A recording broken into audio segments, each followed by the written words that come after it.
Hi, my name is Sue Shorb Sterling, and I'd like to tell you how the Westminster Youth Project began.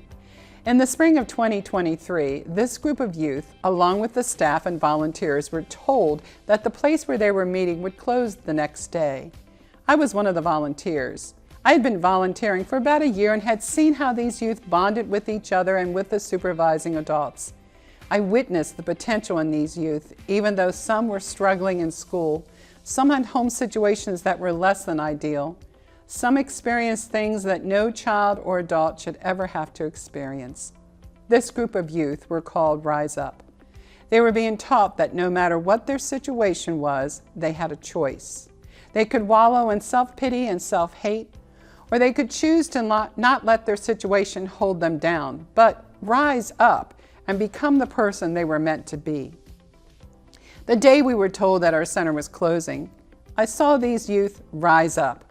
As the adults were processing the news, one of the kids said, "Well, we don't need a place to meet. We can meet in the city playground." That is resilience at its best. However, as one of the adults in the room, I knew that meeting outdoors was dependent on the weather and not doable long term.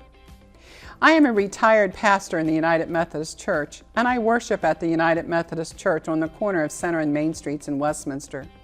I knew that the church owned a house next to the church building that was designated for the church's youth. However, the youth of the church only use this building on Sundays. All week long, this house stood empty.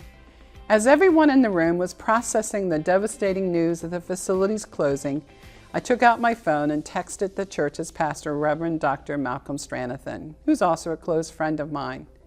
I let him know what the situation was, and I asked him if there was any possibility for these youth to meet in the church's youth house during the week.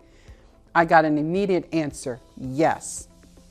3 weeks later, this group of youth met in the church's youth house for the first time under a new name, Westminster Youth Project. Many have asked me, what is the Westminster Youth Project? I explain it this way. Jesus told a story that pointed out the importance of caring for the sick, the poor, and those in prison. He said that when we cared for people who were suffering with these conditions, the least of these, it is as though we're caring for Him. The Westminster Youth Project reaches youth who are some of the least of these in our community. They live right here in the city of Westminster and throughout the county. Some live in housing with no utilities. Some are homeless. All have some kind of challenges that do not provide the best environment to be successful.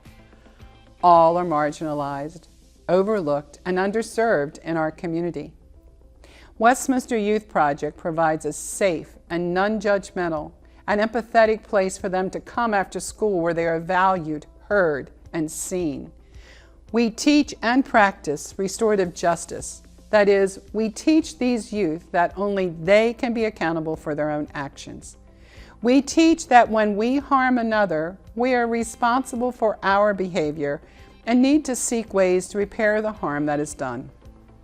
In addition, during the school year, we help them with their homework and celebrate when they achieve good grades. And of course, we feed them. All youth are ravenous, but some of these youth, when they arrive at the center, haven't eaten all day or have eaten very little. A youth who is hungry cannot function well. Westminster Youth Project is a nonprofit fund of the Community Foundation of Carroll County and not affiliated with any religious organization. We are a free, youth-driven after-school program in which we provide a space for the youth of Carroll County to access support and resources as they navigate the journey from adolescence to adulthood.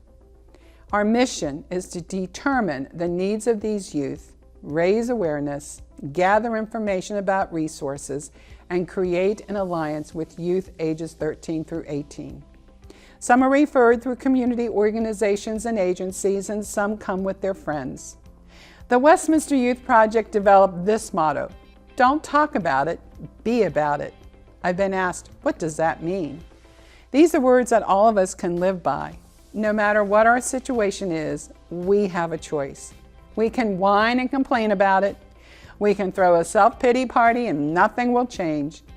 Even when our circumstances are beyond our control, we still have the choice to focus on what it is we can control and then act on it.